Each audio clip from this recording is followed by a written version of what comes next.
Home field advantage squandered by 6 #1 seeds. What the hell? We'll let you know how next.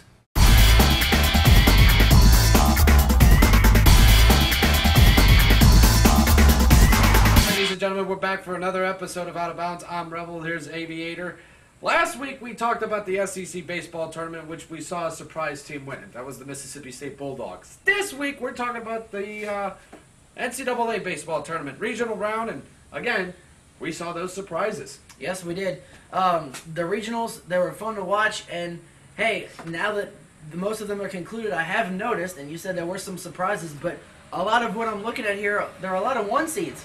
A lot of 1 seeds advancing into the super regional round, as a custom. I mean, we normally see a lot of 1 seeds win anyway, but there are some of these super regionals that won't see a 1 seed, or 1 seeds won't be in it. Namely, what happened in Coral Gables, Florida, where the Miami Hurricanes were 2 in barbecue. First time since the 80s that's happened to a 1 seed in the regional round. North, in the Chapel Hill regional, we saw a 3 seed come out of there in the St. John's Red Storm. Texas A&M is out of their regional. Purdue out of the Gary, Indiana regional as well. A lot of surprises here, but let's start Baton Rouge, Louisiana next this coming weekend. Super regional round. The LSU Tigers still awaiting their opponent, but they're going to be facing a tough one in either Stony Brook or Central Florida. And 2 high-powered offenses. These guys, Stony Brook and Central Florida, had been doing nothing but scoring runs in Coral Gables. And ironically, this is the winner. The LSU is awaiting the winner out of that Coral Gables regional. Everybody was thinking it was going to be the Miami Hurricanes. Instead, we're going to see either the Knights of Central Florida or Stony Brook.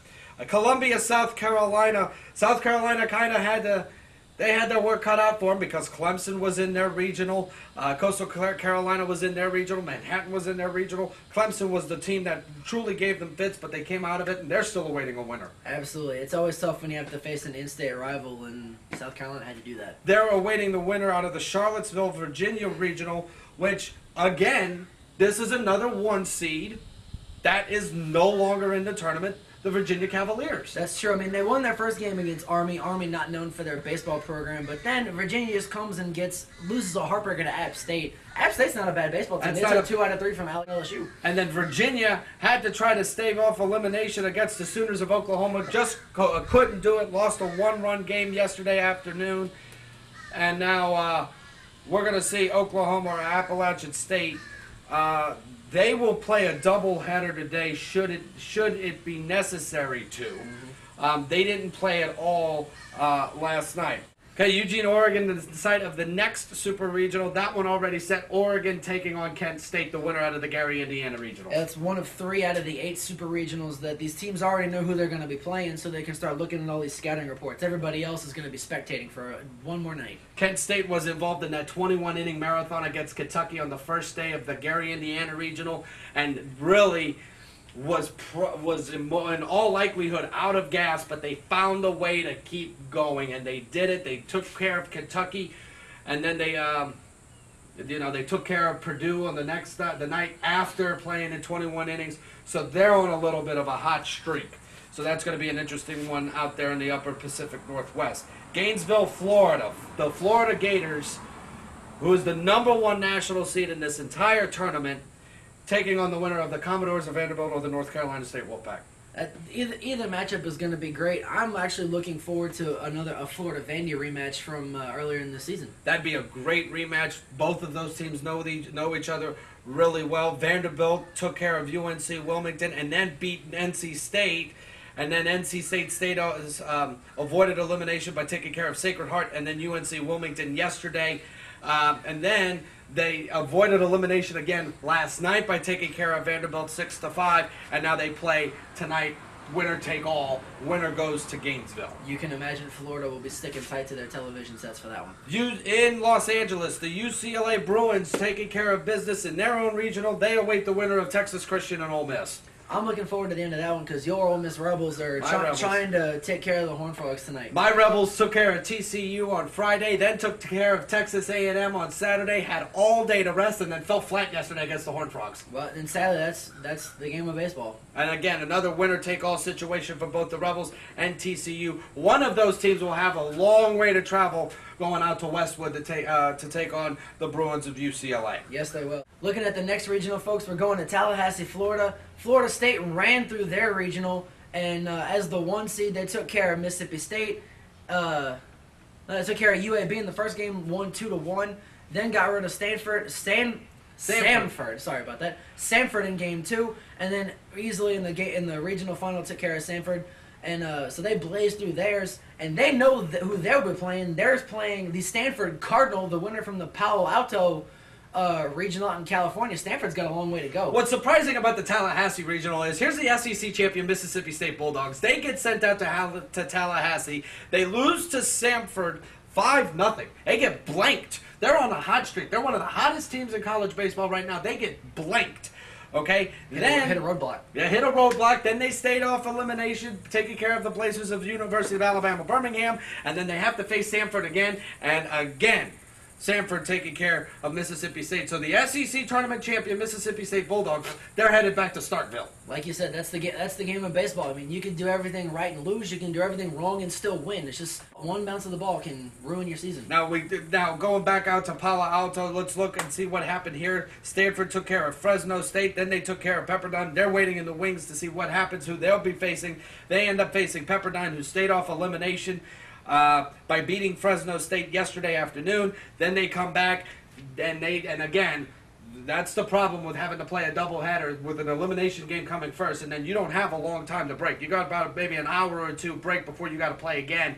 And Pepperdine ran out of gas against the Cardinal. They did. And what I've been noticing throughout a lot of these regionals, there have been a lot of one-run games, with the exception of Coral Gables and a few other regionals, but a lot of these regionals came down to one run. A lot of one-run games, and that's because every single team in this tournament, in the field of 64, these are not bad baseball teams. They're in this tournament for a reason, and they've competed all year long to the best of their ability, and now we have what? We have 5 regionals that still have yet to be decided, and we got 2 of them right now in this next one.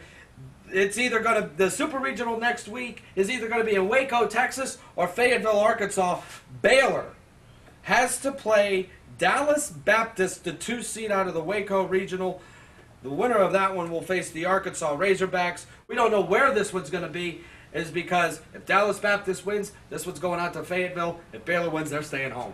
Yeah, and that Baylor, one of the national seeds, honestly, they've gone through that regional.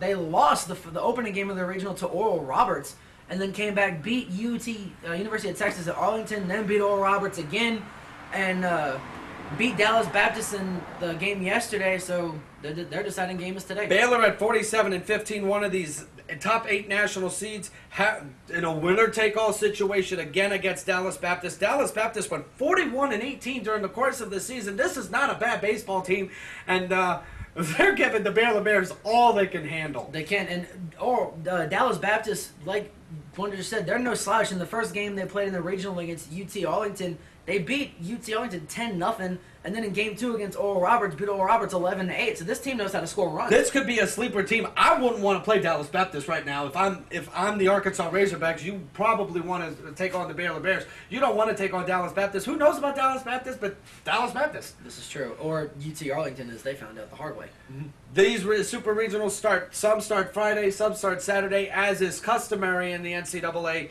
baseball tournament. And then the following week, Omaha, Nebraska, the site of the College World Series, top 8 teams out of this baseball tournament, in another double elimination type situation. But not so fast, my friend. You forgot one regional.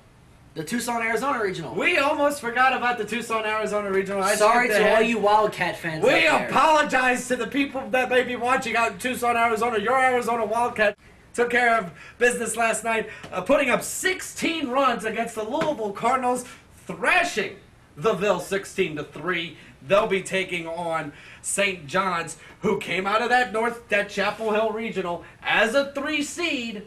And went undefeated, ran the table, put up 11 on East Carolina, then came back and beat the Tar Heels 5-4, and then went through into that championship game against North Carolina and beat them 9-5. St. John's, the dominant team in that Chapel Hill regional. We thought it was going to be the Tar Heels And it was not the case. The St. John's Red Storm out of Jamaica, New York. Who knew where St. John's was? But probably this one. Useless knowledge over here, except for the people up there in Jamaica, New York, right outside of Manhattan. They play their college basketball games at Madison Square Garden. That's pretty cool. Yeah, be able to play in Madison Square Garden. But we're not talking basketball. We're talking about baseball. And they'll be traveling out west, out to Tucson. That's a long road trip, but you can't count anybody out. No, you really can't. Like you said, I mean, you focus on the one seeds throughout all these regionals. And look, there are a lot of one seeds here. I mean, Florida, LSU, UCLA, Florida State, Stanford, all surviving their regionals. But a lot of 2 and 3 seeds made their way through. And like you said, you really can't overlook anybody, particularly when it comes to postseason college baseball. Purdue, Rice, Texas A&M, Miami, North Carolina, 6 teams that were ranked #1 seeds and hosted regionals are out of this NCAA baseball tournament. Miami, again, that's probably the most shocking thing out of everything. Miami goes 2 in barbecue. I'll bet you all those teams on the bubble that Miami passed up to host the regional are screaming right now. Kentucky being one of those teams, but it's not going to help them right now. They're out just as the Hurricanes are. This has been the recap of the NCAA baseball tournament, the regional round. We got the super regional round this weekend coming up. We'll be back next week to recap the super regional, and then we're going to preview the College World Series. But for now, this has been another episode of Out of Bounds. I'm Rebel, this is Aviator, and we'll be seeing you guys down the road. For more Out of Bounds sports coverage, visit outofbounds504.blogspot.com.